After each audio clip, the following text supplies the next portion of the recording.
오늘 우리에게 주신 하나님 말씀은 열왕기상 7장 13절에서 26절 말씀입니다. 솔로몬 왕이 사람을 보내어 히람을 두로에서 데려오니 그는 납달리 지파 과부의 아들이요 그의 아버지는 두로 사람이니 놋의 대장장이라. 이 히람은 모든 놋 일의 지혜와 총명과 재능을 구비한 자이더니 솔로몬 왕에게 와서 그 모든 공사를 하니라. 그가 놋기둥 둘을 만들었으니 그 높이는 각각 18규빗이라. 각각 12규빗 되는 줄을 두를만 하며 또 놋을 녹여 부어서 기둥 머리를 만들어 기둥 꼭대기에 두었으니 한쪽 머리의 높이도 5규빗이요 다른 쪽 머리의 높이도 5규빗이며 기둥 꼭대기에 있는 머리를 위하여 바둑판 모양으로 얽은 그물과 사슬 모양으로 따은 것을 만들었으니 이 머리에 7이요 저 머리에 7이라. 기둥을 이렇게 만들었고 또 2줄 석류를 한 그물 위에 둘러 만들어서 기둥 꼭대기에 있는 머리에 두르게 하였고 다른 기둥 머리에도 그렇게 하였으며 주랑 기둥 꼭대기에 있는 머리의 4규빗은 백합화 모양으로 만들었으며 이 2 기둥 머리에 있는 그물곁 곧 그 머리의 공같이 둥근 곳으로 돌아가며 각기 석류 200개가 줄을 지었더라. 이 2 기둥을 성전의 주랑 앞에 세우되 오른쪽 기둥을 세우고 그 이름을 야긴이라 하고 왼쪽에 기둥을 세우고 그 이름을 보아스라 하였으며 그 2 기둥 꼭대기에는 백합화 형상이 있더라. 2 기둥의 공사가 끝나니라. 또 바다를 부어 만들었으니 그 직경이 10규빗이요 그 모양이 둥글며 그 높이는 5규빗이요 주위는 30규빗 줄을 두를만 하며 그 가장자리 아래에는 돌아가며 박이 있는데 매 규빗에 10개씩 있어서 바다 주위에 둘렀으니 그 박은 바다를 부어 만들 때에 2줄로 부어 만들었으며 그 바다를 소 12마리가 바쳤으니 셋은 북쪽을 향하였고 셋은 서쪽을 향하였고 셋은 남쪽을 향하였고 셋은 동쪽을 향하였으며 바다를 그 위에 두었고 소의 뒤는 다 안으로 두었으며 바다의 두께는 한 손 너비만 하고 그것에 가는 백합화의 양식으로 잔 가와 같이 만들었으니 그 바다에는 2000밭이 남겠더라. 아멘.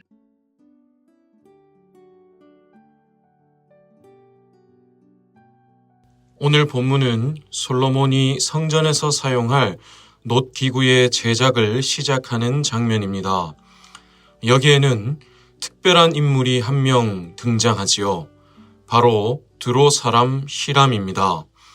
오늘 본문 13절로 14절에서 이 히람을 이렇게 설명합니다. 솔로몬 왕이 사람을 보내어 히람을 두로에서 데려오니 그는 납달리 지파 과부의 아들이요 그의 아버지는 두로 사람이니 놋의 대장장이라. 이 히람은 모든 놋 일에 지혜와 총명과 재능을 구비한 자이더니 솔로몬 왕에게 와서 그 모든 공사를 하니라. 여기서 보듯이 이 히람은 앞선 5장에서 나왔던 두로의 왕 히람과는 동명이인입니다.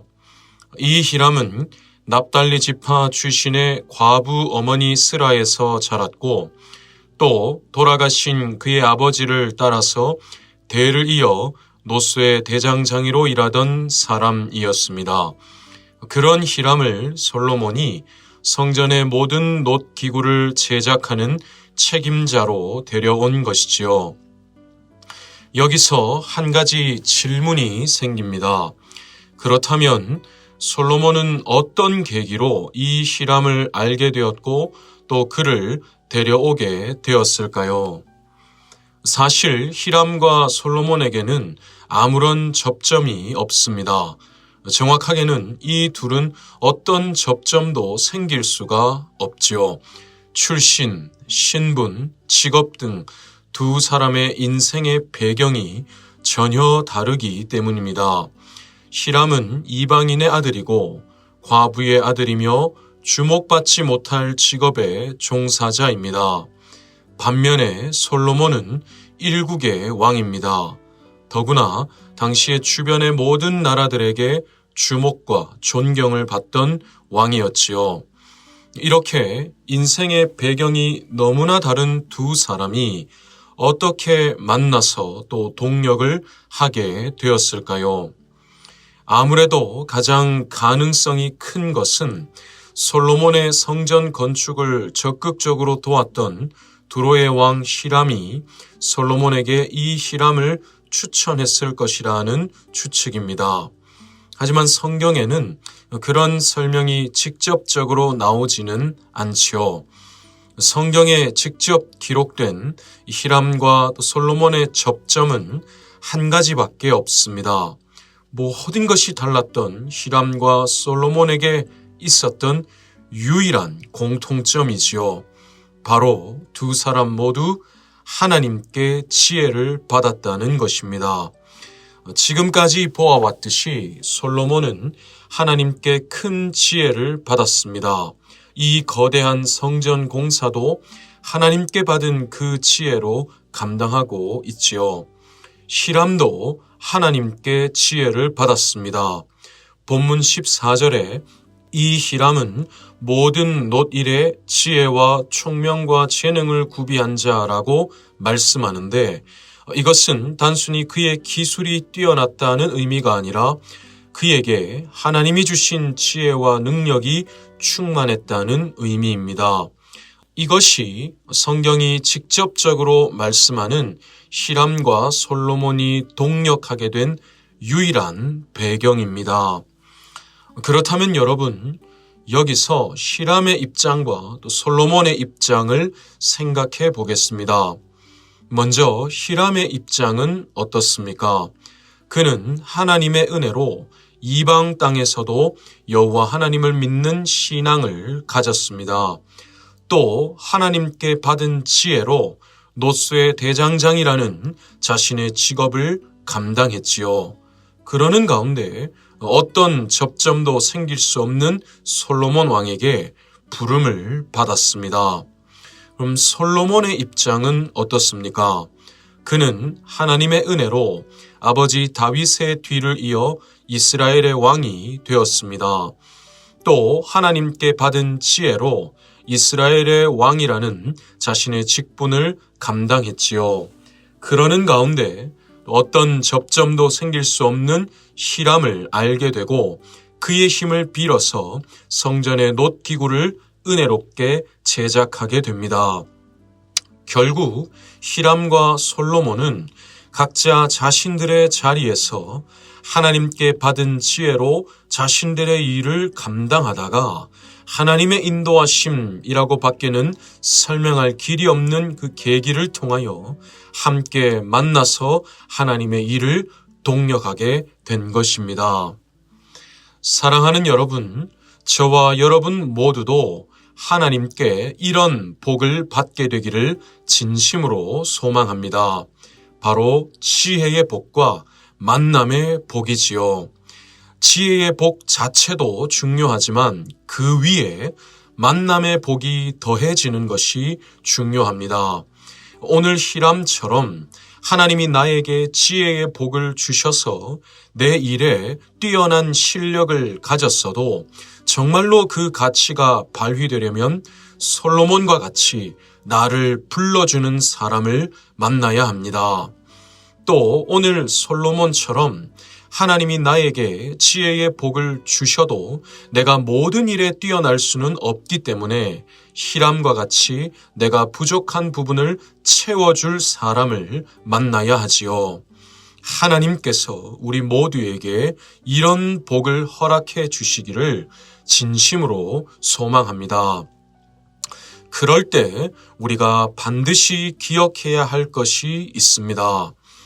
그렇게 솔로몬에게 부름을 받아와서 히람이 가장 먼저 제작한 것은 성전의 입구를 장식하는 2개의 놋기둥이었는데요.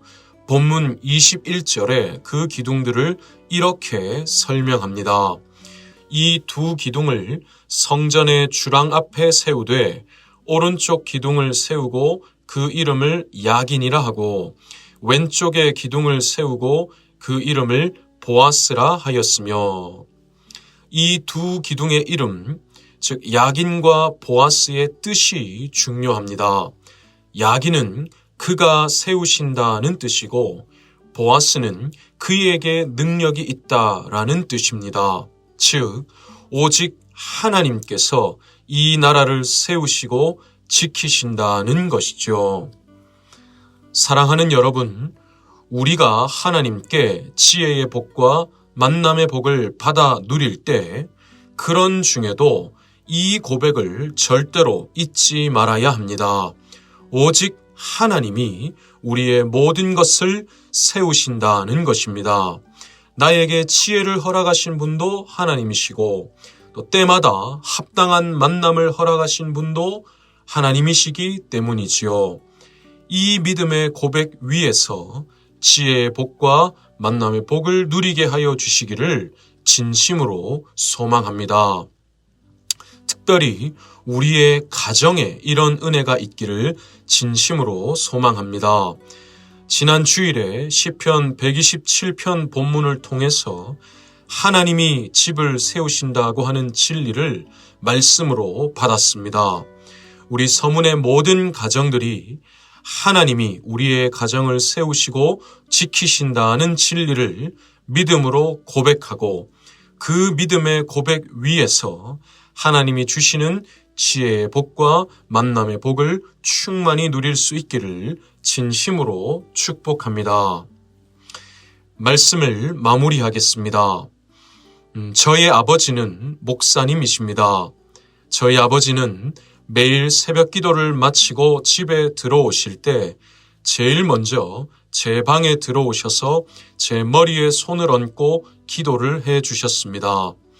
어릴 때는 아버지가 머리에 손을 얹으면 잠에서 깨게 되니까 싫기도 했는데요. 요즘은 그때 그 아버지의 손길이 많이 그립고 생각이 납니다. 그렇게 아버지가 저를 위해 기도해 주실 때 항상 해 주시던 몇 가지 기도가 있었습니다. 그 중에 하나가 인복이 많게 해 주시고 였습니다. 인생의 연수가 더할수록 아버지의 그 축복의 기도가 저의 삶을 얼마나 복되게 해왔는지를 가슴 깊이 느낍니다. 사랑하는 여러분, 우리의 인생은 만남의 연속이지요. 인생의 첫 출발부터 부모님과의 만남으로 시작되지 않습니까? 그리고 그런 우리의 인생의 중요한 순간에는 언제나 중요한 만남이 있습니다. 하나님께서 우리 서문의 모든 권속들에게 지혜의 복을 주셔서 맡기신 모든 일을 능력 있게 감당하게 해주실 뿐만 아니라 만남의 복을 더하여 주셔서 그 능력을 더 가치 있게 발휘하고 또 아름답게 꽃 피우게 해주시기를 진심으로 소원합니다. 그리고 그 모든 근저에 오직 하나님이 나의 인생과 우리 가정을 세우시고 지키신다는 믿음이 굳건할 수 있기를, 그래서 하나님의 복과 은혜를 변함없이 누려가는 우리 모두가 될 수 있기를 진심으로 소원합니다.